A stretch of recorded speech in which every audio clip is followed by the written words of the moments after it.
शुका सारिखे पूर्ण वैराग्य जाचे वशिष्ठा परी ज्ञान योगेश्वराचे कवी वाल्मिका सारिखा मान्य ऐसा नमस्कार माझा सद्गुरु रामदासा. जय जय रघुवीर समर्थ. आपला दशक 7वा चाललाय. त्यातला 6वा समास बद्ध मुक्त निरूपण. त्याच्या विषयी आज आपल्याला चर्चा करायची आहे. याच्या आधी समर्थांनी बद्ध म्हणजे कुणाला म्हणतात, मुमुक्षु कुणाला म्हणतात, साधक कुणाला म्हणतात, शिष्य कुणाला म्हणतात, सिद्ध कुणाला म्हणतात, असे सगळे विषय मांडलेले आहेत. आपल्याला त्याचा उलगडा करून दिलेला आहे. आणि बद्ध ते सिद्ध हा प्रवास आपल्याला परमार्थामध्ये करायचा आहे असेही त्यांनी यापूर्वी आपल्याला याच्या आधीच सांगितलेलं आहे. आणि बद्ध, मुमुक्षु, साधक, सिद्ध हे टप्प्याटप्प्याने कसं जाता येतं याचीही चर्चा यापूर्वी केलेली आहे. आता बद्ध म्हटल्यानंतर आता फक्त नुसता आपण आढावा घेतोय. डिटेलमध्ये काही बद्ध, मुमुक्षु, साधक, सिद्ध सांगण्याची गरज नाही. कारण बद्ध म्हणजे पंचविषयात रमलेला जो आहे, संसार ला घट्ट चिकटून बसलेला आहे, प्रपंचाला धरून बसलेला आहे, खाओ पिओ मजा करो अशा पद्धतीने त्याचं सगळं वागणूक चालू आहे. आणि देव बिव काही गरज नाही वगैरे असं त्याला वाटतं. हळूहळू कुठेतरी टक्के टोनपे बसायला लागल्यानंतर मग तो त्यातनं म्हणतो की मी एवढं सगळं करून सुद्धा असं का होतंय. असं जेव्हा काहीतरी त्याला संभ्रम पडायला लागतो तेव्हा मग त्याला वाटतं की करता करविता कोणीतरी वेगळाच असला पाहिजे. मी ठरवलं तसं होतच असं नाही. मग आता काय. मग त्याला हळूहळू देवाच्याकडे जावं. तो देव ही कुठली तरी शक्ती आहे, काहीतरी करणारी आहे, घाडामोडी करणारी ती आहे, असं कुठेतरी त्याला वाटायला लागतं. आणि मग देवाची इच्छा त्याच्या मनामध्ये निर्माण होते. आणि मग कोणी सांगतं प्रवचनाला जा, कोणी सांगतं हे ऐकायला जा, ती पोथी वाचा, अंक करा. त्याप्रमाणे तो करायला सुरुवात करतो. थोडीशी आवड त्याला निर्माण होते. पण आवड जरी निर्माण झाली तर तो सवड काढतोच असं नाही. थोडंसं करावं असं वाटतं, थोडंसं प्रपंचातही रमावं असं वाटतं. असं थोडंसं दोन्ही दगडावरती त्याचे पाय असतात. आणि त्यामुळे निरूपणाला तो ज्या वेळेला जातो किंवा एखादा ऐकायला जातो तेव्हा त्याला ते खूप आवडतं. अतिशय आवडतं. श्रवणाने त्याचं मन अगदी तिथे रमून जातं. किती रमून जातं की गायन असो, भागवत कथा असो, पुराण कथन असो, त्या गोष्टींमध्ये तो रमून जातो, तो गायनामध्ये रमून जातो, प्रत्येक ठिकाणी रमून जातो. पण तिथून परत आला की त्याला पुन्हा पहिल्यासारखं घरी आल्यावर तो प्रपंचात अहम ममतेमध्ये गुंतायला सुरुवात होते. अशी त्याची दोन्ही दगडावरती पाय. निरूपणी हे सदवृत्ती होते, सळत्याग होता सवेची जाते. पुन्हा त्याच्यामध्ये तो अडकून जातो. साधक आणि सिद्ध हा त्याच्या पुढचा प्रकार आहे. पण इथे समर्थांना बद्ध मुक्त निरूपण करायचंय. त्यामुळे या बद्धातनं मुमुक्षुत्वापर्यंत येतो. मुमुक्षुत्वातनं साधकत्व त्याला प्राप्त होतं. परिपूर्णरित्या तो ती साधना करायला सुरुवात करतो आणि मग सिद्ध होतो. या प्रकारे हे 4 टप्पे जरी सांगितलेले असले तरी बद्ध होऊन त्या बद्धामधून मुक्त होण्याकरता बराच प्रवास करावा लागतो. बद्ध त्यातनं मुमुक्षु व्हायला सुद्धा बराच वेळ लागतो. आणि साधक आणि सिद्ध हे फार पुढचे टप्पे आहेत. मग इथे समर्थ काय म्हणतात, प्रत्यावृत्ती सैरा वैरा किती करू येर झारा पायी लावून या दोरात कीटक जैसा. म्हणजे या सगळ्या ह्याच्यामध्ये असं होतं की आपण सगळं करायला जातो, सगळीकडे फिरावंसं वाटतं, इकडे तिकडे जावंसं वाटतं, याही गोष्टी होतात. आणि एकीकडे भगवंताकडे जावं असंही वाटतं, त्या दिशेने प्रवास करावा असंही वाटतं. पण किती प्रवास करू शकतो. जसं एखाद्या कीटकाला त्याच्या पायाला फार पूर्वी म्हणजे असं ते कीटक जेव्हा यायचे, हिरवट रंगाचे असे होते, त्यांच्या पायाला म्हणजे बारीकसा पातळसा दोरा बांधायचा आणि मग त्याला सोडायचं. दोरा जेवढा फिरेल किंवा जेवढा उंच जाऊ तो दोरा मात्र आपल्या हातात ठेवायचा. म्हणजे थोडक्यात त्याला बद्धच केलेलं असतं पण तरी सुद्धा त्याला असं वाटतं की मला स्वातंत्र्य मिळालं म्हणून तो फिरायला लागतो. तो किती फिरतो? जेवढा दोरा लांब असेल तेवढा. म्हणजे पुन्हा जर तो दोरा ओढत गेला तर तो पुन्हा आपल्या जवळ येतो. पुन्हा दोरा सोडला की बाहेर जातो. अशा पद्धतीचा खेळ पूर्वी खेळला जायचा. लहान मुलं खेळायची. काही फारसा त्रास त्यांनी व्हायचा नाही. नंतर सोडून द्यायची त्या कीटकाला, तो दोरा काढून टाकून. अशा तऱ्हेने तो खेळ असायचा. पण त्यावेळेला त्याला जी मर्यादा पडायची त्या दोरा बांधल्यानंतर, तशीच मर्यादा या बद्धाला सुद्धा असते. मुक्त म्हणजे काही पूर्ण मोकळा झाला असंही आपण म्हणतो, पण त्यावेळेला ते मुक्त होणं हे पूर्णतः वेगळी स्थिती आहे. आता ह्याच्यामध्ये बद्ध आणि मुक्त, तर निरूपणी हे ज्ञान प्रबळे उठून जाता जाता ते मावळे, मागुता काम क्रोध कवळे ब्रह्मरूपासी. आता हे निरूपणी हे सद्वृत्ती होते, स्थळ त्याग होता, सवेची जाते आपण म्हणतो, तशीच ओवी समर्थांनी 11वी दिलेली आहे.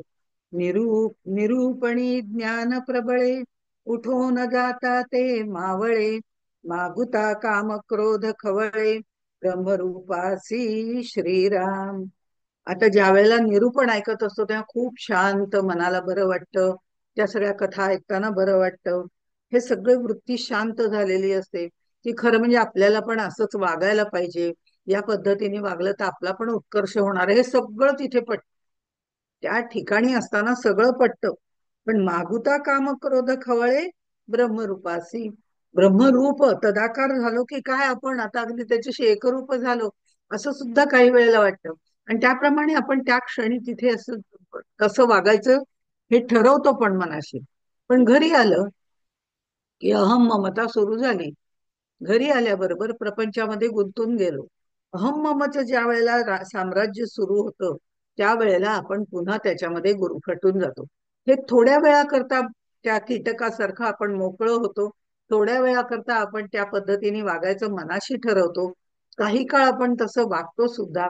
पण पुन्हा प्रपंचात गुंतलो, काही दिवस गेले की अहम ममता जेव्हा तिथे निर्माण होते, ती आपली वृत्ती म्हणजे कामवासना निर्माण होते, ममता तयार होते, तृष्णा आहे, या सगळ्या जणी आपल्यावरती वेगवेगळ्या प्रकारांनी आपल्या जवळ यायला लागतात. त्यावेळेला मात्र आपण पुन्हा काम क्रोध मोह मद मत्सर ह्या सगळ्या गोष्टी कुटुंबासाठी करण्यासाठी किंवा आपल्या स्वतःच्या स्वार्थासाठी आपण पुन्हा सुरू होऊन पुन्हा बद्ध होतो. मग अशा येरझाऱ्या आपण किती घालायच्या? एकदा मुक्त व्हायचं ठरवायचं, एकदा ब्रह्म व्हायचं ठरवायचं, आणि पुन्हा एकदा संसार प्रपंचात हे करायचं. पण हे असंच होतं. असा हा खरा प्रश्न या मुक्त बद्धमुक्त निरूपण या समासामध्ये शिष्याने विचारलेला आहे, की बद्ध म्हणजे नक्की काय आणि मुक्त म्हणजे तरी नक्की काय, हा प्रश्न आहे. आणि त्याचं उत्तर या समासामध्ये म्हणजे बद्ध मुक्त निरूपण या समासामध्ये समर्थांनी दिलेलं आहे. तर समर्थ म्हणतात एवढ्या खोलात शिरूच नका. अगदी सोप्या सुटसुटीत भाषेत सांगायचं झालं तर बद्ध म्हणजे बांधलेला आणि मुक्त म्हणजे मोकळा झालेला, मोक्ष म्हणजे मोकळा. त्यांनी ते पुढच्या 8व्या ज्ञानदशकात पण याची उजळणी केलेली आहे. त्याच्यामध्ये त्यांनी म्हटलेलं आहे, बद्ध म्हणजे बांधिला आणि मोक्ष म्हणजे मोकळा झाला. एवढंच फक्त लक्षात ठेवा. काही बद्ध मोक्ष वगैरे म्हणायचं कारण नाही. आणि मोक्ष म्हणजे तरी काय आहे? तर सोपी व्याख्या त्यांनी अशी सांगितली, म्हणजे व्याख्या बऱ्याच आहेत, की हे मोकळं होण्याकरता दृश्य पसाऱ्याची विरक्ती यावी लागते. ती विरक्ती आली म्हणजे मुक्ती मिळते. मोक्ष येती दुःखम अनेन इति मुक्ती. म्हणजे दुःख, वासना, बंधन, अज्ञान या सगळ्यापासून मोकळं होऊन अज्ञानाच्या मगरमिठीतून सुटून ज्ञानरूप अनंतामध्ये विलीन होणं म्हणजे मोक्ष. अशा व्याख्या दिलेल्या आहेत. मग कैवल्याची प्राप्ती होते, अमृतत्वाची प्राप्ती होते वगैरे. पण अगदी सोपी व्याख्या म्हणजे आपल्या व्यवहारात आचरणात आणण्यासारखी व्याख्या म्हणजे मोहाचा क्षण दूर करणं म्हणजे मोक्ष. जिथे जिथे आपल्याला मोह होतोय असं वाटलं तिथे तिथे थांबता आलं पाहिजे. हे थांबणं किंवा तो मोहाचा क्षण, मोक्ष, मोहाचा क्षण दूर करणं म्हणजे मोक्ष. ही सोपी व्याख्या आहे. एकदा आपल्यातला मोहच दूर झाला की आपोआप अहम मम सगळं दूर जातं. वासना, कामना, इच्छा, तृष्णा या सगळ्या गोष्टी बाजूला पडतात. इतकी सोपी व्याख्या याच्यामध्ये आहे, जी आपल्याला आचरणात आणताना सहजपणे वापरता येते. आता या ठिकाणी जर आपण बघितलं तर समर्थांनी सांगितलंय की ह्या संसार सुखामध्ये ते सुख घेणारा जो बद्ध आहे, तो देहबुद्धीला चिकटलेला आहे. मी म्हणजे देह, मला असं पाहिजे, मला तसं पाहिजे, मी करणारा, मी सर्व हे करतो, अशी ज्याची सतत इच्छा आहे, ती देहबुद्धीच्या कल्पनेमुळे त्याला ब्रह्मस्वरूप दिसत नाही. ब्रह्मस्वरूपाचा त्याला स्पर्श होत नाही. आणि जो मुक्त झालेला आहे, मुळातच त्याने सगळं मोकळा झाला, या सगळ्यातनं मोकळा झालाय, देही आहे, देहात आहे, देहाचे सगळे व्यवहार करतो, पण कुठेही इच्छा आसक्ती नाही, अहम मम नाही, बाकी कुठल्याही गोष्टी नाही. व्यावहारिक सत्तेप्रमाणे आपल्याला जगामध्ये वागावं लागतं, बऱ्याच गोष्टी कराव्या लागतात, त्याही तो करत असतो. म्हणजे त्याही कराव्या लागतात, पण मनामधून मात्र तो पूर्णपणे मोकळा झालेला असतो. अशा जो मुक्त आहे, त्याच्या आत्मबुद्धीच्या बळामुळे त्याला विश्वाचा स्पर्श होत नाही. मग करूनही अकर्ता तो त्या बाबतीमध्ये राहतो.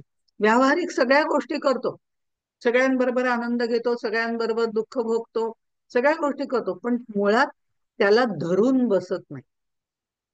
त्याला धरून बसत नाही म्हणजे तो दुःखालाही धरून बसत नाही आणि सुखालाही धरून बसत नाही. त्यामुळे त्याला या विश्वाचा स्पर्शच नसतो, असं म्हटलं. पण हे जे परब्रह्म तत्व आहे, जिथपर्यंत आपल्याला सिद्धत्वाला जाऊन नंतर मोक्ष प्राप्ती करून ज्याच्याशी एकरूप व्हायचंय, ते जे तत्व आहे, त्याच्या ठिकाणी देहबुद्धीही नाही, आत्मबुद्धीही नाही. कारण देहबुद्धी आणि आत्मबुद्धी या अवस्था आहेत, मनाच्या अवस्था आहेत, देहाच्या अवस्था नाही. देहाच्या अवस्था नाहीत. मी बद्ध आहे असं म्हणणं हे मनाची अवस्था आहे, मी मुक्त झालो म्हणणं हे सुद्धा मनाची अवस्था आहे. ते आपल्या मानण्यावर आहे, ते आपल्या आचरणातून दिसलं पाहिजे. ते सांगायलाही जायची कोणाला गरज नाही, मी आता मुक्त झालो बरं का, मला आता कशाचा मोह नाही, मला आता कशाचा मोह नाही, असं सांगण्याची पण गरज नाही. ते तुमच्या आचरणात दिसलं पाहिजे की तुम्ही किती विरक्त झालेला आहात या प्रत्येक गोष्टीमध्ये. या सगळ्या गोष्टी समर्थांनी इथे आपल्याला सांगितलेल्या आहेत. म्हणून ते म्हणतात, घेता ब्रह्म सुखाची गोडी, सांसारिक मागे ओढी, संसार करिता आवडी, ब्रह्मी उपजे मागुती श्रीराम. ब्रह्म सुख नेले संसारे, संसार गेला ज्ञानद्वारे, दोन्ही अपुरी पुरे, एकही नाही श्रीराम. आता बघा, घेता ब्रह्मसुखाची गोडी, सांसारिक मागे ओढी. खूप छान वाटलं, प्रवचन आहे, अमुक आहे तमुक आहे, ऐकायला खूप छान वाटलं, तिकडे जायला खूप छान वाटलं, आणि त्या गडावरती राहायला सुद्धा खूप छान वाटतं. सज्जन गडावर गेल्यावर तिथेच राहावं असं वाटायला लागतं. हे सगळं तिथे. पण काही दिवस झाले की लक्षात येतं, नाही आता घरी गेलं पाहिजे बरं. काही काही अमुक गोष्ट राहिले, अमुक गोष्ट राहिले, इथे कसं आपलं एक 4 दिवस ठीक वाटतं, पण पुन्हा आता दुखायला लागलं, खुपायला लागलं, पुन्हा घरी गेलं पाहिजे आपल्याला. किंवा आपल्याला असं वाटतं की आता इतके दिवस झाले आपण इथे राहतो, आता परत गेलं पाहिजे. हे कुठेतरी जेव्हा ब्रह्मसुखाची गोडी घेत असतो तेव्हा घरची आठवण यायला लागते. आणि जेव्हा घरी काही ना काही आपण राहत असतो, त्यावेळेला असं वाटतं की आता कसं मस्त कुठतरी जावं बाबा, एकदा परब्रह्माच्या ठिकाणी, जिथे सगळ्या ह्या चर्चा चालतात अशा ठिकाणी जावं. म्हणजे जेव्हा संसारात असतो तेव्हा तिकडची ओढ असते, आणि जेव्हा तिथे असतो तेव्हा संसाराची ओढ असते. हे सगळ्यांच्याच बाबतीत होतं, असं काही नाही की तुमच्या माझ्या बाबतीत होतं, सगळ्यांच्याच बाबतीत होतं. त्यामुळे ब्रह्मसुख नेले संसारे, तिथे असताना संसाराचा विचार, आणि संसारात असताना ब्रह्माचा विचार, असं जिथे आहोत तिथला विचार करणं महत्वाचं आहे. मग ज्या ठिकाणी जिथे आहात त्याच ठिकाणी आपल्या सगळ्या इच्छा वासना कामना दूर ठेवून जर आपण राहिलो तर तिथेही ब्रह्मच आहे, हे लक्षात घेऊन इथे आपलं राहिलं म्हणजे मग दोन्ही आपल्याला साध्य होतं. पण आमची ओढाताण अशी असते की इकडे गेलो की तिकडे, तिकडे गेलो की इकडे, असं कुठेतरी आम्हाला वाटत असतं. म्हणून आपल्याला घडतं हे, संसार सुखही उपभोगता येत नाही आणि ब्रह्मसुखही घेता येत नाही. मग हे दोन्हीकडे ओढाताण जी होत असते, ती ओढाताण दूर करायची असेल तर मग काय करायला लागेल. आमची तरी वृत्ती अशी आहे, असं शिष्य समर्थांना सांगतात. आणि हे सांगत असताना ते वेगवेगळे दृष्टांत देतात, दाखले देतात, जसं त्यांनी आता आपल्याला कीटकाचा दृष्टांत दिला. तुम्हाला बांधूनच घेऊ नका ना. याचा अर्थ कुठलीही कर्तव्य करू नका असं नाहीये. कीटकासारखं स्वतः आपल्याला बांधून कोणी घेत आहे हे कळलं की तिथनं बाजूला व्हा. म्हणजे आपोआप आपल्याला बंधने येणार नाही. बंधन येणार नाही तर तसंच आपल्याला ज्या वेळेला वाटतं की आता मला मोक्ष मिळाला, मला मोक्ष मिळाला असं वाटतं, तेव्हाही मोक्ष मिळालेला असतो असं नाही. म्हणजे या सगळ्या ज्या कल्पना आहेत, या खरं म्हणजे कल्पना, बद्ध आणि मोक्ष ह्या कल्पनाच आहेत. आणि त्या कल्पना सापेक्षतेने नटलेल्या आहेत. जेव्हा मी बद्ध असते तेव्हा मला असं वाटतं की मी बांधलेली आहे आणि मला वाटतं आता मला मोक्ष मिळावा. जेव्हा मी मोक्षामध्ये असते तेव्हा मला बद्धता यावी असं वाटत नाही. पण माझी ओढ तिकडे जाते तोपर्यंत खरा मोक्ष मिळालेला नसतो. हा मोक्ष जेव्हा खरा परिपूर्ण साधकत्व सिद्धत्व पार केल्यानंतर जेव्हा आपल्याला मोक्ष मिळतो त्यावेळेला खरं म्हणजे याची देही याची डोळा तो आपल्याला भोग म्हणजे ती मुक्ती आपल्याला श्रेयस ठरते. तोपर्यंत आपली ओढाताण ही चालू असते. ज्या वेळेला मनातून अहम ममच्या कल्पना दूर सारल्या जातील त्यावेळेला ती मुक्ती आपल्याला मिळते. इतकी सोपी मुक्ती आहे. पण आपला अहम आपल्याला कधीही सोडता येत नाही. माझं असं, माझं तसं, मी असं. हळूहळू हा अहम सुटला तरी सुद्धा ज्ञानाच्या पातळीवर मला हे येतंय, मला ते येतंय, हाही अहम आपल्यामध्ये असतोच. आणि तोही जेव्हा जातो तेव्हा ते ज्ञानही आपलं जेव्हा पूर्णपणे अंगामध्ये मुरून जातं त्यावेळेला हा मोक्ष आपल्याला मिळतो. ज्ञान विज्ञान मुराले, हे दोन्ही आपलं पूर्णपणे मुरून जावं लागतं. आणि आपल्या क्रियातनं म्हणजे वेगवेगळ्या क्रिया ज्या आपण दिवसभर करत असतो, मग त्या व्यावहारिक सत्याच्या असू दे, पारमार्थिक सत्याच्या असू दे, त्या ज्या क्रिया करत असतो त्या क्रियांमधनं आपल्या दिसायला लागतं. आपल्याला सांगण्याची वेळ येत नाही. आपल्याला सांगण्याची वेळ येत नाही. त्यावेळेला लोकांनी जरी सांगितलं तरी आपण त्याच्यावर फारसं अं, काही सांगायला जात नाही. म्हणजे कसं लोकांनी म्हणतं वा वा तुम्ही खूपच मुक्त झाला, लगेच आम्हाला गर्व चढतो की अरे वा आपण मुक्त झालो वाटतं. असं नाहीये. आपली वृत्ती तिथे स्थिरावलेली असते. तो खरा मोक्ष असतो. हा सांगावा लागत नाही, हा उगवावा लागत नाही, याचा उहापोह करावा लागत नाही. तो आपल्या कृतीमधून दिसतो आणि लोकांच्या नजरेस येतो. आपल्याला सांगावं लागत नाही, हे महत्वाचं आहे. त्यासाठी त्या दृष्टिकोनाने वाटचाल करत असताना खरं म्हणजे बद्धही नाही आणि मुक्तही नाही या आपल्या मनाच्या कल्पना आहेत. मी बांधला गेलोय, मला संसारामध्ये हेच करावं लागतंय, मला तेच करावं लागतं, मला त्याशिवाय इलाजच नाही, हे माझं मीच मला बांधून घेतलेलं आहे. असं कुणाचंही कुणा वाचून काहीही नडत नाही. ही गोष्ट एकदा आपल्या मनाशी पक्की केली, 4 महिन्याच्या मुलाचं सुद्धा, जन्मलेल्या मुलाचं म्हणा नका, ते सुद्धा त्याचं अडत नाही. त्याचं जर जीवन आयुष्य चांगलं होणार असेल तर त्याला कोणीतरी घेऊन जातं आईच्या पश्चात, की नाही बाबा आई नाही, मी ह्याचा सांभाळ करेन. पण एखाद्याला नसेलच तर ते तिथेच संपतं. म्हणजे कोणीही कोणासाठी बांधलेला नाही. आम्हाला असं वाटतं की मी बांधलेला आहे. मग हे बंधन जे आहे ते आपल्या मनाने आम्ही तयार केलेलं असतं. तसं मला मोक्ष मिळाला असं जोपर्यंत वाटतं तोपर्यंत मला मोक्ष मिळालेला नाही. हेही तितकंच खरं आहे. या दोन्ही यातनं केवळ कल्पना आहेत. हे आपल्याला समर्थांनी इथे सांगितलेलं आहे. आणि हे सांगताना पुढे म्हटलेलं आहे, शुकमुक्त ऐसे वचन वेद बोलिला हे प्रमाण. म्हणजे इथे शुकदेव किंवा वामदेव यांचं उदाहरण दिलेलं आहे. की हे सगळं जे उदाहरण देताना त्यांनी असं म्हटलं, शुकमुक्तो वामदेवो वा श्रुती, हे दोघही मुक्त झालेले आहेत. मग काही शिष्यांनी असाही तिथे प्रश्न विचारलेला आहे की ते दोघं मुक्त झाले म्हणजे बाकीचे सगळे मुक्त नव्हतेच की काय. असं नाहीये. सगळ्यांची नावं घेत बसला तर ग्रंथ अख्खा त्यानेच भरून जाईल. ही वानगी दाखल 2 उदाहरणं दिलेली आहेत की शुकही मुक्त झालेत, वामदेवही मुक्त झालेले आहेत. हे श्रुतीनी म्हणजे त्या वेदांनी आपल्याला सांगितलेलं आहे. मग बाकीचे सगळे बद्ध आहेत असं म्हटलेलं नाहीये. मागचा पुढचा संदर्भ काय आहे हेही बघा.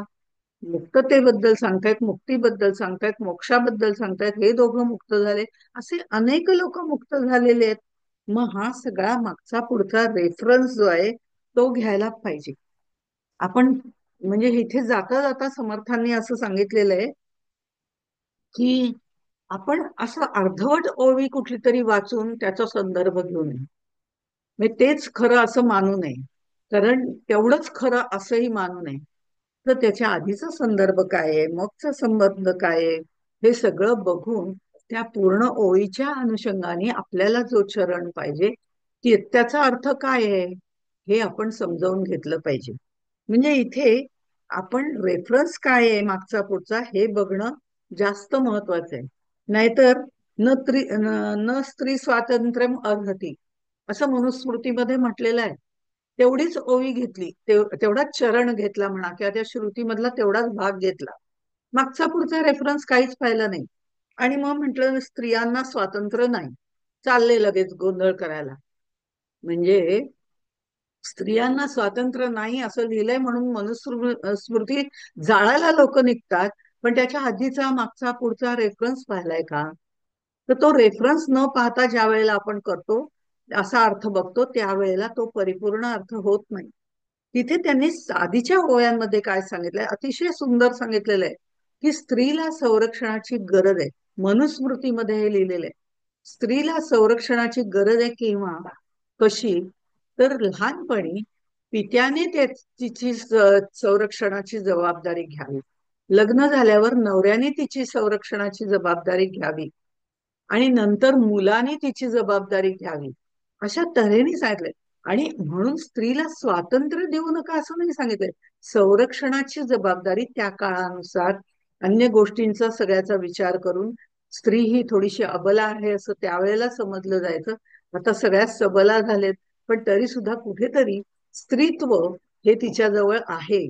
त्यामुळे थोडा मार्दव म्हणा, मऊपणा म्हणा, हा तिच्या अंगामध्ये भिनलेला आहे. तिला थोडीफार स्वातंत्र्याची गरज नाही किंवा तिला स्वातंत्र्य देऊ नये असं म्हटलेलं नाही. तर तिला संरक्षणाची, तिला तिचं स्वातंत्र्य देऊ. स्वातंत्र्य म्हणजे स्वैराचार नव्हे, स्वैराचार देऊन म्हटलेलं नाही, स्वातंत्र्य देऊनच म्हटलेलं आहे. तिला जे पाहिजे ते तिचं बोलण्याचं, वागण्याचं, काही करण्याचं स्वातंत्र्य तिला जरूर द्या. पण तिच्या संरक्षणाची जबाबदारी पण आपण घ्यायला हवी. इतका चांगला विचार तिथे मांडलेला आहे. पण नुसतंच एक चरण घ्यायचा आणि मग त्याच्यावरती मारामाऱ्या करायला सुरुवात करायची, हे काही ज्ञान नव्हे. ज्ञान घेताना असं अर्धवट ज्ञान घेऊ नका. म्हणजे मी जे म्हणतोय की इथे शुकमुक्त वामदेव हे मुक्त झाले, शुक आणि वामदेव मुक्त झाले, याचा अर्थ तेच झाले असं नाही, त्यांच्या बरोबर अनेक लोक आहेत, त्याचाही उहापोह त्यांनी केलेला आहे. आणि मग ते ते सांगताना त्यांनी पुढे भागवतातली भागवतातलंही उदाहरण दिलंय. प्रल्हाद, नारद, पराशर, पुंडरीक असा तो श्लोक आहे पूर्ण. तो भागवतातल्या 11व्या स्कंदातला 2ऱ्या अध्यायातला श्लोक आहे. म्हणजे समर्थांनी दाखले दृष्टांत देताना सुद्धा भागवत पुराणातले, उपनिषदातले, वेगवेगळ्या गीतांमधले असे दिलेले आहेत. मी सांगतोय म्हणून तुम्ही त्याच्यावर विश्वास ठेवा असं नाही. तर या सगळ्या गोष्टी लक्षात घेऊन ओवीचा अर्थ कसा बघायचा याचा आधी विचार करा. मुक्त झाले म्हणजे बाकी सगळे. पुढे एकाने असं विचारलेलं आहे, जो ब्रह्माकार झाला तो काष्ठ होऊन पडला, असंही म्हटलेलं आहे. ब्रह्माकार झाला तो काष्ठवत असतो. काष्ठवत असतो म्हणजे सुख दुःख समे कृत्वा, याप्रमाणे तो असतो. काष्ठवत म्हणजे कोरडं लाकडं असतात त्याला काष्ठवत असं म्हणतात. म्हणजे त्याला पालवी फुटणार नाही, त्याला काही होणार नाही, अशा पद्धतीने जे आहे, सुख नाही दुःख नाही, त्याचा विचार वेगळ्या पद्धतीने करा. म्हणजे तो काहीच करत नाही, नुसता बसलेला असतो, असा त्याचा अर्थ नाहीये. त्याचा अर्थ म्हणून त्यांनी समर्थाने पुढे सांगितलं, जो ब्रह्माकार झाला तो काष्ठ होऊन पडला, शुक भागवत बोलिला, परीक्षिती पुढे श्रीराम. शुकदेवांनी परीक्षितीला भागवत सांगितलंय. 7 दिवसात परीक्षितीने भागवत ऐकून तो मुक्त झालेला आहे. या कथा आपण अजूनही ऐकतोय. मग त्यांनी भागवतही सांगितलेलं आहे. शुकदेवांचं कार्य बघा तुम्ही, ते मुक्त झाले म्हणजे त्यांनी पूर्णपणे विरक्ती प्राप्त केली होती. मग असे विरक्त प्राप्त करणारे अनेक लोक आहेत, त्याप्रमाणे ते सुद्धा आहेत. त्याच्याच बरोबर त्यांनी प्रल्हाद, नारद, पराशर, पुंडरीक या सगळ्यांची उदाहरणं दिलेली आहेत. मग या सगळ्यांची उदाहरणं दिलेत, म्हणजे पण प्रत्येकाचं कार्य आपण बघायला गेलं तर ते कार्य वेगवेगळ्या पद्धतीने कार्य केलेलं आहे. आणि ही सगळी कार्य ही संत मंडळी, देवांचे अवतार घेतलेली मंडळी करत असतात. आणि या सगळ्या भूतलावर शांतता राहावी, ते चांगल्या प्रकारे सगळं वर्तन व्हावं, किंवा या सगळ्याच सुचारूपणे नियंत्रण करण्यासाठी ही माणसं इथे आलेली असतात. अशा तऱ्हेने ही लोक असतात, ती मुक्त झालेली असली म्हणजे ती काष्ठवत असतात असं नाहीये, ती कार्य करतच असतात. असं हे सगळं निरूपण हे सारासार, बोलला पाहिजे विचार, धांडोळावे सचराचर दृष्टांता कारणे. म्हणजे या सगळ्याचा विचार करून, सारासार विचार करून मग मांडणी करावी लागते. असं एखादच गोष्ट घट्ट धरून ठेवायची आणि त्याच्यावर वाद घालायचा, याला काही अर्थ नाही, असं त्यांनी इथे सांगितलंय. आणि हे सांगता सांगता पुढे ते येतात, ते मुक्त म्हणजे काय, बद्ध म्हणजे, बद्ध म्हणजे बांधलेला, या संसार प्रपंचात बांधलेला, हे आपण बघितलं. तो देहबुद्धीने बांधलेला असतो, मी माझे मध्ये बांधलेला असतो. आणि मुक्त झाला म्हणजे काय, मुक्त झालेला जो आहे त्या मुक्ताला आत्मबुद्धी प्राप्त झालेली असते, त्याची दृष्टी आत्म्याकडे वळलेली असते, त्याची दृष्टी अंतर्मुख झालेली असते. त्याला सगळ्या चराचरामध्ये परब्रह्म स्वरूप परमात्मा दिसायला लागतो. म्हणून जे जे भेटे भूत ते ते मानी जे भगवंत, या पद्धतीने तो वावरत असतो. आणि ह्या सगळ्या ह्याच्यामध्ये मुक्ताला आत्मबुद्धीच्या बळामुळे विश्वाचा स्पर्श होत नाही, असं वाक्य बेलसरांनी प्रस्तावनेमध्ये ठेवलेलं आहे, मांडलेलं आहे. या आत्मबुद्धीच्या बळामुळे त्याला विश्वाचा स्पर्श होत नाही म्हणजे काय, विश्वामध्ये वावरताना व्यावहारिक सत्याप्रमाणे तो उठतो, तो झोपतो, तो खातो, तो पितो, तो हिंडतो फिरतो, हे सगळ्या गोष्टी करत असतो. नाही असं नाही, ही व्यावहारिक सत्ता आहे. त्यांनी देह धारण केलाय, त्यामुळे देह धारणाचे सगळे उपचार त्याला करावेच लागतात. पण तरीही मनाने तो पूर्णपणे मुक्त झालेला असतो. तो कुठल्याही बंधनात, अहम ममच्या बंधनात, वासना तृष्णा कामना यांच्या बंधनात तो नसतो. त्याला कशाचीही आसक्ती नसते. देहबुद्धीच्या माणसाला ती असते. मग हा आत्मबुद्धीच्या पातळीवरती आत्मज्ञान प्राप्त केलेला जो आहे, असा जो मुक्त झालेला आहे, तो मात्र या आत्मबुद्धीच्या पातळीवर न विचार करत असतो. प्रत्येक वेळेला वागताना व्यावहारिक सत्तेने वागतो, पण आचरण करताना, म्हणजे आचरण म्हणजे एखादी गोष्ट करताना किंवा तत्वज्ञानाशी सांगताना त्या परब्रह्माशी त्याचं सातत्याने अनुसंधान असतं.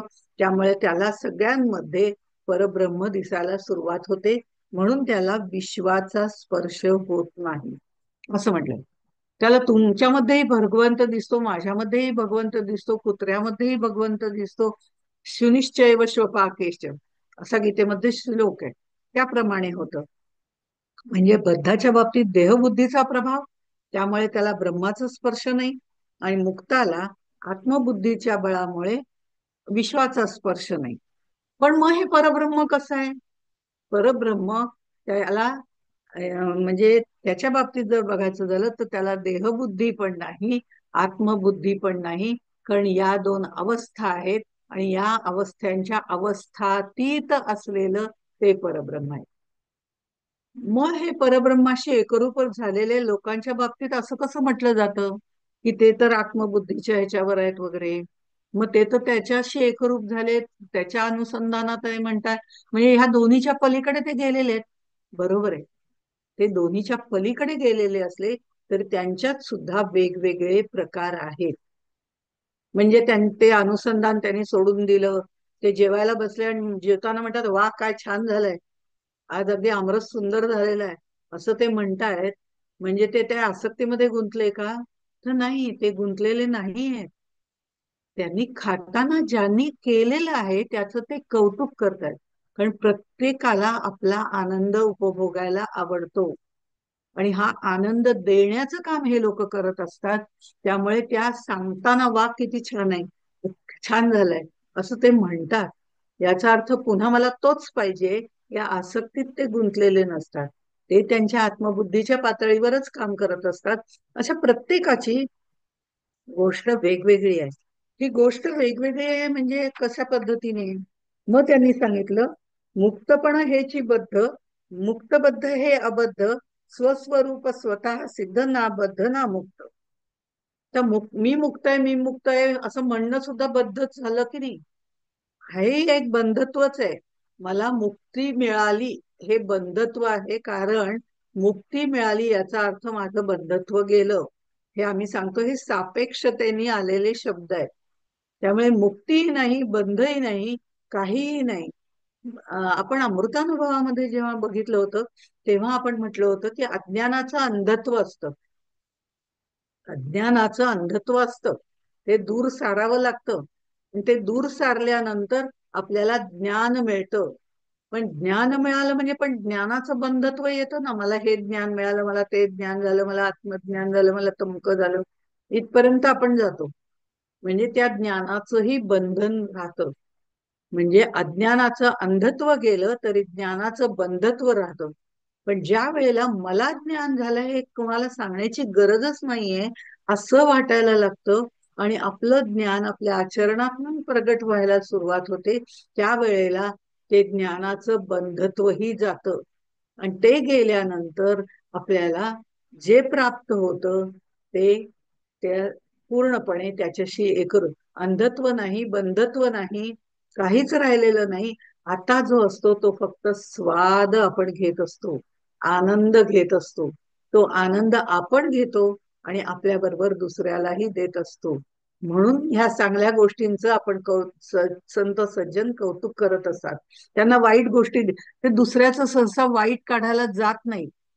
बद्ध माणसं असतात ती दुसऱ्याचं वाईट आधी बघायला जातात, कारण त्यांच्याकडे ते वाईट भरलेलं असतं, म्हणून त्यांना त्याची पारख असते. त्यांच्यातलं वाईट गेलेलंच असतं, त्यामुळे यांना त्या वाईटाशी काही घेणं देणंही नसतं. ते वाईटाकडे दाखवतही नाहीत, दर्शनही करून देत नाहीत, आणि त्याचे बोट दाखवून सांगतही नाही. पण त्याच्या चांगल्यापणाचं कौतुक करतात आणि त्याला आपलंसं करून घेतात. हळूहळू आपल्या संगतीत घेऊन त्याच्यातले दुर्गुण काढण्याचं काम सहजपणे करतात. हे जे आहे हे बंध नाही, मुक्त नाही, काही नाही. म्हणून आधी अज्ञानाचं अंधत्व संपावं लागतं, ज्ञानाचं बंधत्व संपवावं लागतं. आणि ज्या वेळेला हे दोन्ही नष्ट होतं, ज्ञानही नाही, अज्ञानही नाही, त्यावेळेला जो मिळतो तो मात्र मुक्तीचा स्वाद असतो. तो स्वाद उपभोगायचं काम चालू असतं. मग असे जे सगळे आहेत, या लोकांबद्दल त्यांनी सांगितलेलं आहे. ते सांगताना त्यांनी पुढे 45व्या ओळीमध्ये म्हटलेलं आहे, एक मुक्त एक नित्य मुक्त, एक जाणावे जीवन मुक्त, एक योगी विदेह मुक्त, समाधानी श्रीराम. सचेतन ते जीवन मुक्त, अचेतन ते विदेह मुक्त, दोही वेगळे नित्य मुक्त, योगेश्वर जाणावे श्रीराम. आता या ठिकाणी त्यांनी हे बरीच नावं सांगितली, नित्यमुक्त, विदेहमुक्त, जीवनमुक्त, अशा पद्धतीने त्यांनी सगळ्या गोष्टी सांगितलेल्या आहेत. पण खरं म्हणजे या सगळ्या ह्याच्यामध्ये जीवनमुक्त म्हणजे काय, अचेतन सचेतन म्हणजे काय, या सगळ्या गोष्टींचा विचार त्यांनी इथे मांडलेला असला तरी ते असं म्हणतात की खरं म्हणजे हे मुक्त बिक्त असं काहीही म्हणू नका. जे मुक्त आहेत ते मुक्तच आहेत. त्यांना कुठली कॅटेगरी लावू नका की हे जीवन मुक्त, हे विदेह मुक्त, हे देही असून विदेही, म्हणजे असे पद्धतीचं शक्यतो लावू नका, कारण ते सगळे कायम स्वरूपी मुक्तच असतात. पण आम्हाला ज्ञान मिळवताना वेगवेगळ्या गोष्टी सांगाव्या लागतात. कारण कसं आहे, आपण म्हणतो ना की प्राण आहे. प्राण म्हटल्यानंतर आम्हाला समजत नाही, म्हणून आम्हाला त्याच्या कार्यावरनं प्राण, अपान, उदान, समान या गोष्टी सांगाव्या लागतात.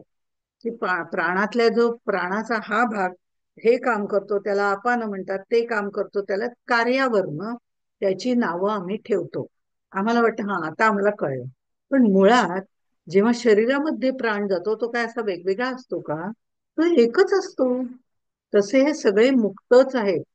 पण केवळ माहिती हवी असेल, मग काही शंका असतील, म्हणून कुणाला म्हणायचं जीवनमुक्त, कुणाला म्हणायचं देहमुक्त, विदेहमुक्त वगैरे, असं असं त्याने खरं म्हटलं तर दोन प्रकार सुद्धा म्हणायला हरकत नाही, की एक जीवनमुक्त आहेत, एक विदेहमुक्त आहे.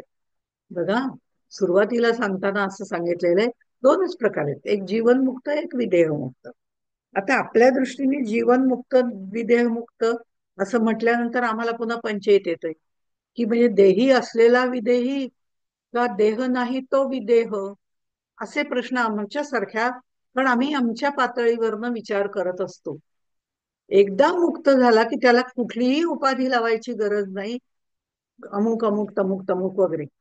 पण इथे आमच्या दृष्टीने आम्हाला हे सगळ्या शंका येतात, म्हणून आम्हाला त्यांनी हे वेगवेगळे प्रकार सांगितले. नित्यमुक्त तर मग ठीक आहे, ते म्हणतात जे देही आहेत ते सचेतन मुक्त म्हणा, आणि देही असून विदेही त्यांना सचेतन म्हणा. आणि जे आता देहात नाहीये, पण ते मुक्त झालेले होते, पण आता त्यांनी देह त्याग केलेला आहे, देहाचं निर्वाण झालेलं आहे, आता ते देहामध्ये नाहीत, असे जे लोक आहेत त्यांना अचेतन म्हणा. अचेतन देही असून विदेही, आणि पुन्हा नुसते जे आता नाही आहेत, पण त्यांचे ग्रंथ, त्यांच्या स्मृती, ज्यांचे आचरण, ज्यांचे बाकीच्या गोष्टींचं मार्गदर्शन घेऊन लोक त्यांना फॉलो करतायत.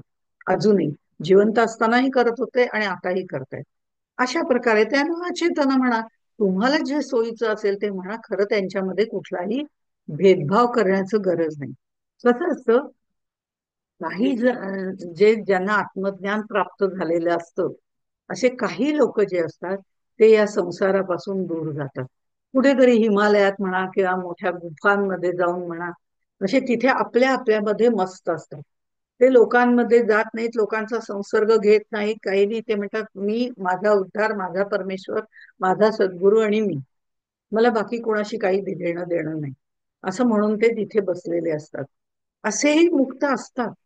काही जण असे असतात की जे एखादा आश्रम म्हणा किंवा एखाद्या ठिकाणी स्थिर होतात. वेगवेगळ्या ठिकाणी जाऊन नदीच्या काठी म्हणा किंवा एखाद्या समुद्राच्या जवळ किंवा एखाद्या पर्वताच्या जवळ, एखाद्या गुहेमध्ये किंवा त्याच्या बाजूला चांगल्या निसर्गरम्य ठिकाणी, अशा ठिकाणी आपला आश्रम ठेवतात.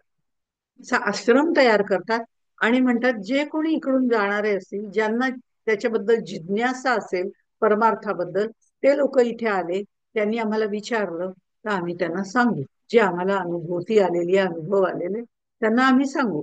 म्हणून काही लोक तसे राहतात. पण काही लोक असे असतात ज्यांना जगदोद्धार करणे हे त्यांच्याच गुरूंनी, जसं श्रीरामांनी समर्थांना सांगितलं होतं, त्याप्रमाणे त्यांचेच सद्गुरूंनी त्यांना सांगितलेलं असतं, तू एका ठिकाणी राहू नको, तू लोकांचा उद्धार करण्याकरता वेगवेगळ्या ठिकाणी राहा, असं म्हणून लोकांमध्ये राहून तू एकांत सेवन कर, असं जेव्हा सांगितलेलं, तर ही लोकोद्धाराची तळमळ त्यांच्यामध्ये असते. त्यावेळेला तिथपर्यंत पोहोचण्यासाठी काही जण लोकांमध्ये येऊन मिसळतात आणि त्यांना मार्गदर्शन करण्याचा प्रयत्न करतात. हा जो मार्गदर्शन करण्याचा प्रयत्न जो केला जातो, असेही काही असतात, तेही मुक्त झालेले आहेत. आश्रम करणारेही मुक्त झालेत, एकांतामध्ये एकटेच राहणारे तेही मुक्त झालेले आहेत, सगळेच मुक्त झालेले आहेत. म्हणून त्यांना कुठली कॅटेगरी लावण्याचं कारण नाही की जीवनमुक्त, नित्यमुक्त, विदेहमुक्त. पण अगदी हवंच असेल तर जीवनमुक्त आहेतच, त्याच्यानंतर देही असून विदेही असलेले आहेत. ते विदेहमुक्त जर म्हणत असतील, तर जे नंतर मुक्ती ज्यांना मिळालेली आहे, ज्यांनी देहही सोडला, त्यांना नित्यमुक्त म्हणे. तुझ्या सोयीच्या दृष्टीने तुला जे पाहिजे ते त्यांना तू म्हणू शकतो. सगळेही त्या परब्रह्म परमेश्वराच्या अनुसंधानात कायमस्वरूपी असतात. ते कायमस्वरूपी त्याच्याच ध्यान करतात. त्यांचं पूर्ण आत्मबुद्धी त्यांना प्राप्त झालेली असते. त्यामुळे अंतर्बाह्य ते परमेश्वराशी एकरूप झालेले असले तरी लौकिक पातळीवरती काही जण या लोकांमध्ये लोकांसारखे राहून लोकांना त्यातून बाहेर काढण्याचा प्रयत्न करत असतात. नाहीतर हे ज्ञान आमच्यापर्यंत आलंच नसतं. पण हेही सगळे मुक्तच असतात, अशा तऱ्हेने त्यांनी सांगितलेलं आहे. तरी पण तुला काही लक्षणं मी सांगतो, आणि म्हणून त्यांनी एकमुक्त, एक जीवनमुक्त वगैरे असं ही ओवी दिली आहे. आणि त्याप्रमाणे त्यांनी जीवनमुक्त कुणाला म्हणायचं, तर जे सचेतन आहे, म्हणजे शरीरामध्ये वास केलेला आहे, शरीर धारण केलेलं आहे, सचेतन आहे. ते सचेतन आहेत, ते चालते बोलते आहेत, ते उपदेश करतायत, सगळ्यांना ज्ञानाच्या पातळीवरनं सर्व दृश्य पाहणारे असे ते आहेत. आणि अविद्या नष्ट होऊन त्यांची विवेक बुद्धी जागृत झालेली आहे. अविद्या नष्ट झालेली आहे, त्यांची ज्ञान प्राप्त झालेलं आहे, विवेक बुद्धी जागृत आहे. सगळं ज्ञान जे आहे त्या ज्ञानाच्या पातळीवरनं ते बघतायत. पण तरीही लोकांना उपदेश करतायत. भगवंताचं दर्शन करून करायला कसं जायचं, त्या देव दर्शन, देव शोधन कसं करायचं, देव दर्शन कसं करायचं, त्यातनं सारासार विचार कसा करायचा, साधन चतुष्टयाची बैठक कशी तयार करायची, हे सगळं ते सांगणारे असतात. स्वस्वरूपाला जाणून ते सांगत असतात. आणि मी म्हणजे देह, मी माझे म्हणजे जीवदशा, या जीवदशेतून ते बाहेर पडलेले असतात. ते चालते बोलते परमेश्वरच असतात. आणि ते सद्गुरूंचं रूपही असू शकतं. त्यामुळे हे चालते बोलते असे जे आहेत त्यांना जीवनमुक्त म्हणा, काही हरकत नाही. स्वहिताबरोबर ते लोकहिताचं कल्याणही करतात. योग वासिष्ठामध्ये अशी एक त्याच्याबद्दल म्हटलेलं आहे, प्रारब्धानुसार व्यवहार करीत असताना सुद्धा ज्यांच्या परमार्थ दृष्टीला विश्व आकाशाप्रमाणे मिथ्या वाटते त्याला जीवनमुक्त असे म्हणतात. त्यांनी व्याख्याही देऊन टाकलेली आहे योग वासिष्ठामध्ये. म्हणजे या जगामध्ये राहायचं, सगळीकडे विश्वाकार परमेश्वरच पाहायचंय. जग मिथ्या आहे हे त्यांना कळलेलं असतं, ते त्याप्रमाणे वागत असतात. पण तरीही लोकांपर्यंत जाऊन लोकांना सदेह असताना ते पूर्णपणे उपदेश करत असतात, सन्मार्गाला नेत असतात. आता हे चालता बोलता प्रारब्ध सगळं, त्यांनाही प्रारब्ध चुकलेलं नाही आधीच्या जन्मातलं. भले त्यांचं चांगलं असेल वाईट असेल काय जे असेल ते, पण ते त्यांना या जन्मामध्ये भोगावंच लागतं. ते त्यांना या जन्मामध्ये भोगावं लागतं म्हणजे त्यांना काय, त्यांच्यावर संकट येत नाहीत का, त्यांना काही व्याधी शारीरिक होत नाहीत का, तेही त्यांचं एक प्रकारचं प्रारब्ध आहे. समर्थांना गुडघेदुखी होती, समर्थांना कफाची व्याधी होती, मग ते जो एवढे सगळ्यांना उपदेश करत होते, अमके होते, मग त्यांना कशाला ही व्याधी हवी. पण ते जे प्रारब्ध आहे, प्रारब्ध म्हणजे सुटलेला बाण. सुटलेला बाण कुठेतरी जाऊन लागतोच. तसा प्रारब्धाचा हा बाण, आपल्या पूर्व प्रारब्धाचा बाण आपल्याला लागलेलाच असतो. ते प्रारब्ध आपल्याला भोगावंच लागतं. मग ते हसत हसत भोगायचं का रडत रडत भोगायचं ते आपल्या हातात असतं. पण ते भोगावं लागतं. ते भोगताना पुढचं प्रारब्ध निर्माण करायचं नाही हे मात्र नक्की असतं. हे सगळं सांगणं सोपं आहे, आचरणात आणणं आमच्यासारख्या बद्ध लोकांना कठीण आहे. ते समजावून समजावून सांगणारे ते संत असतात, म्हणून त्यांची वृत्ती शांत झालेली असते. असे जे संत आहेत, असे जे सद्गुरू आहेत, असे जे जीवनमुक्त आहेत, ते एक दिवस त्यांचा प्रारब्ध भोग भोगून झाल्यावर त्यांच्या आयुष्याची दोरी किंवा देहाची कालमर्यादा संपलेली असते. इतरांसारखा त्यांचा देह पडतो, त्या स्मृती तिथे जागृत असतात. त्यांचं त्या सभोवताली ती स्पंदनं त्यांची शक्तीची जागृत असतात. पण त्यांचा देह इतरांसारखा पडतो. आणि तो पडला की देहधारी जीवनातून त्यांना मुक्ती मिळते, म्हणजे जीवन संपतं. हे जीवन संपतं किंवा देह विसर्जित होतो, त्यांना नित्यमुक्त म्हणा. आता ते मुक्त होऊन गेले, नित्यमुक्त झाले कायमचे. आतापर्यंत देहात होते म्हणून काही प्रारब्ध भोग तरी होते, त्यांना कोणी चांगलं वाईट म्हणत होते, ते लावून घेत नव्हते. हा भाग वेगळा, कारण ते आत्मज्ञानाच्या पातळीवरनं बघत होते. हे निश्चित आहे. त्यांना जीवनमुक्त म्हणा, काही हरकत नाही. आता विदेह मुक्त म्हणायचं तरी पण त्याच्यातही सचेतन आणि अचेतन आले. समर्थाने थोडा भेद करून आपल्याला सांगितलं की आपल्या मनामध्ये कुठेही कन्फ्युजन व्हायला नको म्हणून. मग सचेतन विदेह मुक्त म्हणा, अचेतन विदेह मुक्त म्हणा, देहात असून सुद्धा देहामध्ये कुठलीही ममता नाही, आसक्ती नाही, कुठलीही गोष्ट नाही. देहावरच्या कुठल्याही स्तरावरची देहाची जी बुद्धी असते त्या संबंधातल्या कुठल्याही गोष्टी त्यांच्यामध्ये नाही. देहाचा संग खरं म्हणजे सुटलेला आहे. ज्ञानासह सर्व वासना ज्या आहेत त्याचाही त्यांनी त्याग केलेला आहे. पूर्णपणे शांत झालेले आहेत. केवळ ते चैतन्य रूप आहेत. पण तरी सुद्धा देहात असताना ते निर्विकल्प समाधीपर्यंत सुद्धा जाऊ शकतात. पण तरीही त्यांना देह असतो, त्यांना आपण देही असून विदेही किंवा सचेतन विदेह मुक्त असं म्हणायला हरकत नाही. सचेतन विदेहमुक्त, चैतन्य त्यांच्यामध्ये आहे, पण देह जरी धारण केला असला तरी देहबुद्धी नाही. असे जे आहेत यांनी वृत्तींचा निरोध साधलेला असतो. त्यामुळे संकेत कुबडी म्हणून एक ग्रंथ आहे. त्या संकेत कुबडी मागे मी आपल्या ग्रुपवरती हा पाठवला होता. संकेत कुबडीमध्ये सगळ्या दासबोधाचा थोडक्यात थोडक्यात सारांश सांगितलेला आहे. त्या ओवीबद्ध आहे तो, पण खूप सुंदर आहे. ही जी संकेत कुबडी जी आहे त्याच्यामध्ये त्यांनी असं म्हटलेलं आहे, निर्विकल्पते विदेहमुक्त, सविकल्पते जीवनमुक्त, सहज स्थिती ते नित्यमुक्त, परिहा देह संबंध श्रीराम. ते तुम्ही जीवनमुक्त, विदेहमुक्त, नित्यमुक्त काहीही म्हणा, हे सगळं देहाशी निगडीत आपण केलेल्या कल्पना आहेत. त्यांना देहाची जाणीव नाही, ते देही असून विदेही असतात. पण तरी आपल्यासाठी म्हणून त्यांनी तो देह धारण केलाय, म्हणून आपण हे म्हणतोय. या मुक्तपणाला कधी बद्धपणा येतच नाही. आणि ही अवस्था व्यावहारिक सत्तेमध्ये येऊन व्यवहार केला तरी भ्रष्ट होत नाही, अशा तऱ्हेने त्यांनी सांगितलेले आहे. हे जे सगळं आहे ना, ते म्हणजे सदेह जे आहेत पण देही असून विदेही आहेत, त्यांना सचेतन विदेह मुक्त म्हणायला हरकत नाही. आणि अचेतन विदेह मुक्त म्हणजे त्यांचा देह सोडून गेल्यावरती ते जे मुक्त झालेले आहेत, त्यांच्यातलं चैतन्य आता गेलेलं आहे, देह त्यांनी धारण केलेला नाही, त्यांना अचेतन विदेह मुक्त म्हणा तरी हरकत नाही. म्हणजे थोडक्यामध्ये मुक्त झालेले आहेत, त्यांना कुठलंही बंधन नाही. म्हणून समर्थ म्हणतात, कशाला एवढा विचार करता, त्यापेक्षा सरळ म्हणा की बद्ध म्हणजे बांधलेला, मोक्ष म्हणजे मुक्त झालेला, मोकळा झाला, असं म्हणा आणि मोकळे व्हा ना. हेही आपल्याला, पण आपल्याला चर्चा, ज्ञान, तत्वज्ञान या दृष्टिकोनातून काय सांगितलंय, त्या दृष्टिकोनातून काय, त्याची फार ओढ असते, जिज्ञासा असते. पण ती जिज्ञासा थोडी बाजूला ठेवा आणि हे लोक काय करतायत त्यांच्या संगतीमध्ये राहा, ते जास्त महत्वाचं आहे.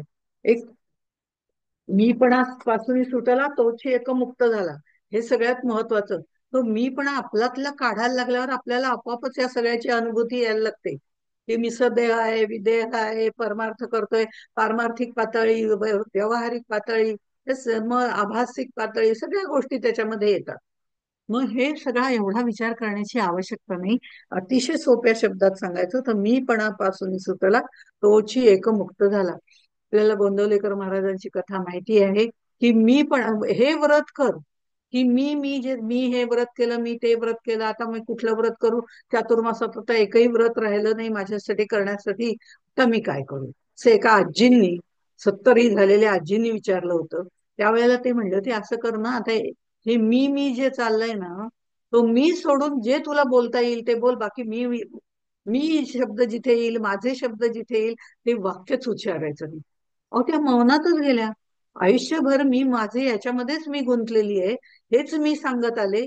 तो मी सुद्धा ज्या वेळेला अहंकार रहित असतो त्यावेळेला शब्द येतो, अहम ब्रह्मास्मी. हे जे सगळं आहे ते अहम ब्रह्मास्मी येतो, तिथेही तो सूक्ष्म मी असला तरी बाकीचे अहम, अहंता, अहंकार हे गळून पडलेले असतात. पण अहमचा सूक्ष्म मी तिथे सुद्धा असतो. तोही जेव्हा जातो तेव्हा ही मुक्ती हा जो प्रकार आहे तो मिळतो. मग ते सदेह विदेह काय, अचेतन सचेतन, याला काहीही अर्थ नाही. जसं कृष्णाची गोष्ट फार छान आहे. ज्या वेळेला गोपिका सगळ्या जणी खूप काही काही पदार्थ तयार करत असतात, तेव्हा कृष्ण तिथे जातो आणि म्हणतो, काय एवढा आज काय आहे. नाही म्हणे, या नदीच्या पलीकडे एक ऋषी आलेले, ते ऋषींना भोग चढवायचंय, म्हणजे त्यांना प्रसाद द्यायचाय, म्हणून आम्ही वेगवेगळे पदार्थ, प्रत्येक जण वेगवेगळ्या पदार्थ करतोय आणि त्या तिथपर्यंत जातोय. हे हे सगळं जात असताना तिथपर्यंत जायचंय म्हणून आम्ही हे पदार्थ तयार करतोय, असं ज्या वेळेला ते सांगतात त्या सर्व गोपी, तो म्हणतो, अरे वा, चांगलं आहे की, भरपूर त्यांना आज खायला मिळणार आहे नाही का. पण त्या जेव्हा नदीच्या पर्यंत जातात, यमुनाच्या पलीकडे ते लोक आहेत असं सांगितल्यानंतर जेव्हा तिथपर्यंत जातात त्यावेळेला त्या नदीला खूप खळखळणारं पाणी असतं. आता इथनं पलीकडे कसं जायचं, हे पदार्थ घेऊन जायचंय तर पलीकडे कसं जायचं. कृष्ण, आम्हाला तेवढी मदत कर ना, की आम्ही कसं जाऊ इथनं, काहीतरी व्यवस्था कर. त्यावेळेला कृष्ण त्यांना काय म्हणतो की मी जर ब्रह्मचारी असेन, मी जर ब्रह्मचारी असेन, तर ही नदी थोडीशी बाजूला होईल, म्हणजे दुभंगेल आणि तुम्हाला पायवाट मिळेल आणि तुम्ही पलीकडे जाऊ शकाल. कृष्ण 16 सहस्र नारी ज्यांनी केल्या, नारी मज बहु असती असं म्हणणारा तो कृष्ण आहे. तो म्हणतो मी जर ब्रह्मचारी, त्यावेळेला तू कसला रे ब्रह्मचारी, तू काय करणार? पण तिथे त्यावेळेला नदी बाजूला होते.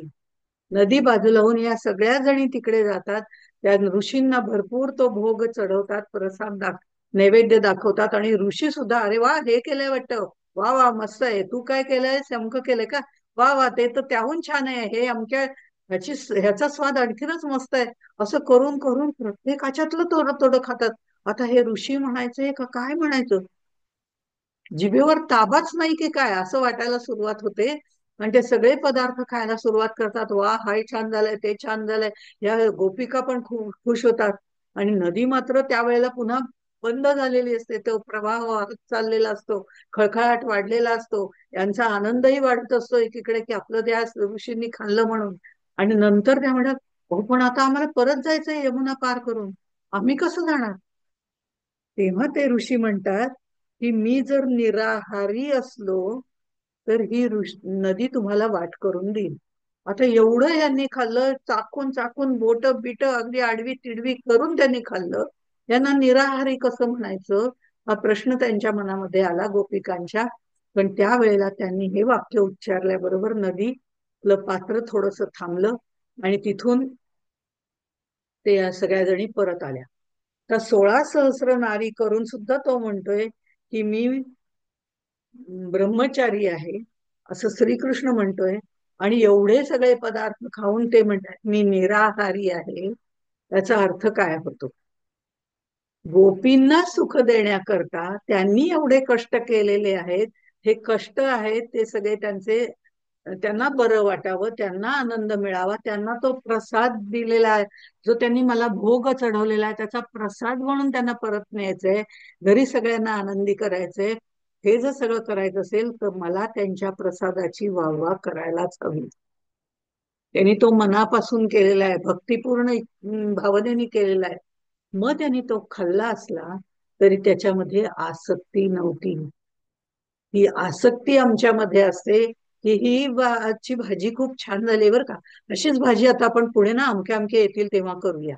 अमका अमका पदार्थ ना हात मस्त होतो तुझ्या हातचा, तो आपण करूया म्हणजे ना आपल्याला पण खायला मिळेल. ही आमची आसक्ती असते. तिथे आसक्ती नाही, दुसऱ्याला आपल्यातला आनंद दुसऱ्याला वाटण्याची प्रवृत्ती आहे. ही प्रवृत्ती सुद्धा निवृत्तीला धरून असलेली प्रवृत्ती आहे. त्यामुळे व्यावहारिक सत्तेमध्ये ते दिसत असलं तरी पारमार्थिक सत्तेमध्ये यातलं काहीच घडलेलं नसतं. म्हणून ते सर्व भोग खाऊन सुद्धा निराहारी होते. तसंच भगवंताचं आहे. 16 सहस्र नारी केलेल्या नाही, ते मग त्याचे वेगवेगळे अर्थ आपल्याला वेगवेगळ्या ऋषीमुनींनी सांगितलेले आहेत की या शरीरातल्या ज्या 16 सहस्र नाड्या आहेत त्यावर आपलं सत्ता असणं हे आपल्या साधन चतुष्टयांपैकी एक आहे. ती सत्ता निर्माण होणं. किंवा दुसरा अर्थ असाही लावला जातो की ते सगळ्या ज्या स्त्रिया होत्या त्या राक्षसाच्या तावडीमध्ये होत्या, त्यांचा उपभोग त्यांनी कदाचित घेतला असेल, त्याला लोकांमध्ये त्यांना मान्यता मिळणार नाही, ती मान्यता त्यांना प्राप्त करून देण्यासाठी आणि पुन्हा त्यांचं जीवन सुस्थिर होण्याच्या दृष्टिकोनातनं त्यांनी प्रत्येकीला सांगितलं मी तुझ्याशी लग्न केलेलं आहे. आणि त्यांनी हाच आपला पती या भावनेतून त्या सगळ्या जणींनी कुठेतरी कांता भक्ती त्याच्यावर केली असेल, ती संपूर्ण समर्पण त्यांनी केलं असेल. पण इथे कुठेही वासनेचा भाग नाही. या पद्धतीने असल्यामुळे तो म्हणतो 16 सहस्र नारी करणाऱ्याला ब्रह्मचारी कसं म्हणायचं, तर हा ब्रह्मचारीच आहे. त्यांनी कशाचाही उपभोग घेतलेला नाही, पण त्यांच्या संरक्षणासाठी या सगळ्या गोष्टी केलेल्या आहेत. म्हणून मी तुमच्याशी लग्न केलं असं समजा, मीच तुमचा नवरा आहे असं समजा. मी म्हणून नारी मध बहु असती असं तो म्हणतो. हे म्हटलं तरी तो मुळात ब्रह्मचारी. म्हणजे पारमार्थिक सत्ता आणि व्यावहारिक सत्ता या दोन्ही सत्ता वेगवेगळ्या असल्या तरी ही सर्व माणसं व्यावहारिक सत्तेवरनं व्यावहारिक काम करत असले तरी सुद्धा त्याच्यामध्ये व्यावहारिक आसक्ती नाही. त्याऐवजी पारमार्थिक सत्तेमध्ये असणारी निरासक्ती, आनंद, सच्चिद आनंद, हे तीन गुण भरभरून देण्याचं काम ते करत असतात. ते मुक्तच असतात. मग ते जीवन मुक्त आहेत का, विधेय मुक्त आहेत का, कोणते मुक्त आहेत, हे करण्याची काहीही गरज नाही. बांधला गेला तो बद्ध आणि मोकळा झाला तो मुक्त. मी माझ्या संसारातनं मुक्त व्हायचंय, याचा अर्थ संसार सोडून कुठे जंगलात जाण्याची गरज नाहीये. याच संसारात राहून यातल्याच सगळ्याचा आनंद घेऊन त्यातल्या आसक्ती विरहित राहणं, की मला हे पाहिजे, मला ते पाहिजे, माझं असंच झालं पाहिजे, मला हे चालत नाही, ह्या सगळ्या गोष्टी सोडून देऊन त्या संसाराचा आनंद घेणं, हे महत्वाचं आहे. आणि या करत असताना आपली कर्तव्य न चुकणं. कर्तव्य तर पार पाडायचीच आहेत, कारण ती व्यावहारिक सत्ता आहे. दुसऱ्याला मदत करणं, काही आवश्यक असलं तर एखादी गोष्ट करणं, किंवा आपलं रोजचे नित्य विधी पार पाडणं, हे व्यावहारिक सत्य आहे. खाणं पिणं उठणं बसणं, चांगले कपडे घालणं, व्यवस्थित राहणं, हे निश्चितपणे चांगलं आहे. आपण जर वेडे वाकडे गबाळे घाणेरडे राहत राहिलो, तर लोकांना आपली किळस येईल आणि लोक आपल्यापासून दूर राहतील. आपण सतत जर वाईटच बोलत राहिलो तर लोक आपल्यापासून दूर राहतील. आपण जर सतत दुसऱ्याची निंदा करत राहिलो तर आपल्यापासून लोक दूर राहतील. म्हणतील जाऊ दे, ती कटकटच नको. इतकंच नाही, याच्याही पुढे आपण नेहमी असं, म्हणजे हे थोडं व्यवहारातलं सांगते, पण आपल्याला त्या दिशेने जर जायचं असेल तर या गोष्टी आवश्यक आहेत. आपल्याला नेहमी कोणी विचारलं काय, कसं काय म्हणताय, कशा आहात, तर आपण नाही, चाललंय, ठीक चाललंय, तर काय वयस्कर आहे, हे दुखतंय ते दुखतंय, अमकं झालं तमकं झालं, सांगतच राहिलो. सांगायचं, व्यावहारिक सत्तेनुसार कोणाला सांगायचं, डॉक्टरांना सांगायचं, डॉक्टरांकडे जायचं, औषध पाणी घ्यायचं, हे निश्चित आहे, ती व्यावहारिक सत्ता आहे. पण पारमार्थिक सत्तेच्या दृष्टिकोनातनं विचारलं तर कसे, चाललंय, ठीक चाललंय, तर काय, काही जीवनात राहिलंच नाही, अमकत नाही, हे सांगून काही उपयोग नाही. लोक म्हणतील कशाला आता यांच्याकडे जायचं, हे सारखं काहीतरी रेरेच लावलेली असते. आपण नेहमी त्रस्त असतो, ग्रस्त असतो. आपण कशाने कशाने तरी संसारामध्ये त्रस्त असतो, ग्रस्त असतो, पण मस्त कधीच नसतो. कोणीही आपल्याला कधीही विचारलं कशी आहे, मस्त आहे, हे पहिलं उत्तर द्या, तोही खुश, आपणही खुश. कारण आपली दुःख आपल्यालाच भोगायची असतात. दुसऱ्याची दुःख, म्हणजे आपली दुःख दुसरं कोणीही भोगत नाही. ती जर आपली, आपल्याला शारीरिक असो, मानसिक असो, आर्थिक असो, कोणतीही असो, पण ती आपली आपल्यालाच भोगायची असतात. पण दुसऱ्याशी त्याचं उच्चार करून उपयोग नाही, कारण ती आपली आपल्याला भोगायची असतात. म्हणून कसं आहे, मस्त आहे, हे वाक्य पहिलं टाकत जा.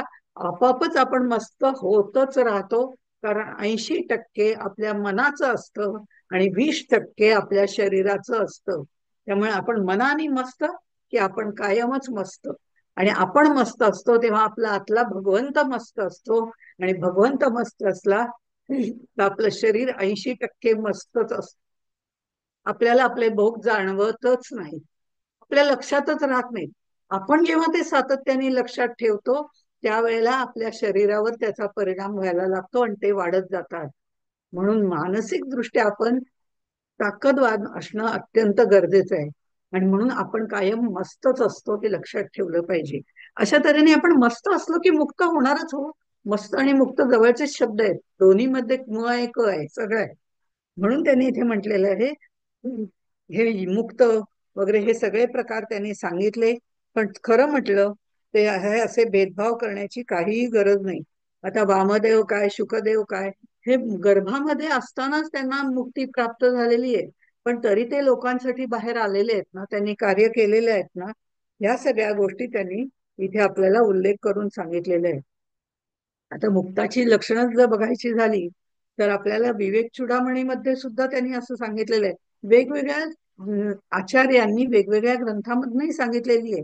विवेक चूडामणीमध्ये सांगताना त्यांनी असं म्हटलंय, ज्याची बुद्धी प्रज्ञा स्थिर झालेली आहे, जो लीन झालेला आहे, बुद्धी स्थिर, वृत्ती लीन, लीन झालेली आहे, प्रपंचात असूनही त्याच्यापासून जो अलिप्त आहे. म्हणजे प्रपंचात नाही का, प्रपंच सगळा व्यवस्थित करतोय, खाणं पिणं उठणं बसणं, सिनेमाला जाणं, नाटक पाहणं, व्यावहारिक सत्ता आहे, करायला काहीच हरकत नाही. किती रमायचा हा महत्वाचा मुद्दा आहे.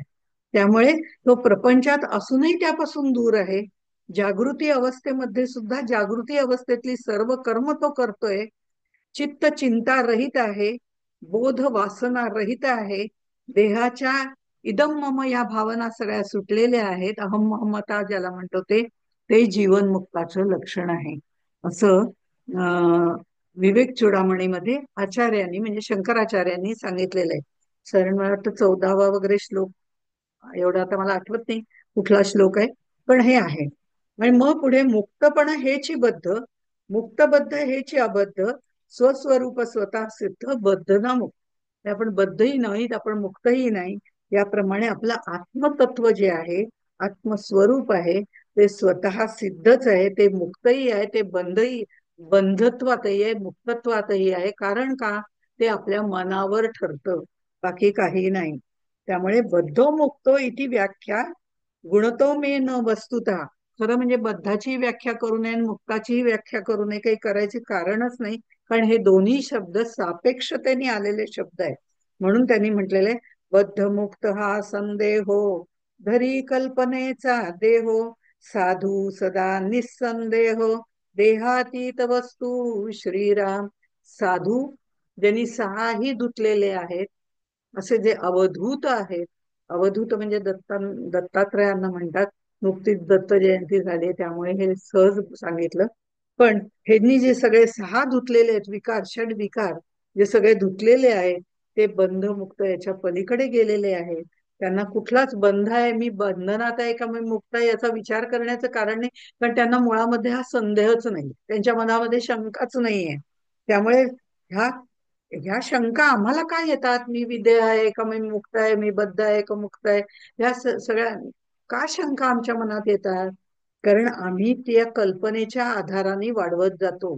जर मला असं वाटायला लागलं की मी बद्ध आहे, आता इतकी बांधून गेलेली आहे, संसारात गुरफटले, असं मलाच वाटत राहिलं, तर मी ती कल्पना वाढवत वाढवत वाढवत मोठी करून देते आणि मलाच बंधनामध्ये मीच ठेवते. पण मला असं वाटलं की नाही, मी मोकळी आहे. मोकळेपणाने मी सगळ्या गोष्टी सांगून टाकून मी मोकळेपणाने मला जे पाहिजे ते करते, तुम्हाला पाहिजे ते तुम्ही करा, असं त्यांनाही स्वातंत्र्य देते. मला पाहिजे तेव्हा मला जे पाहिजे ते मी करते, माझा आनंद मी घेते, त्यांचा आनंद त्यांनी घ्यावा.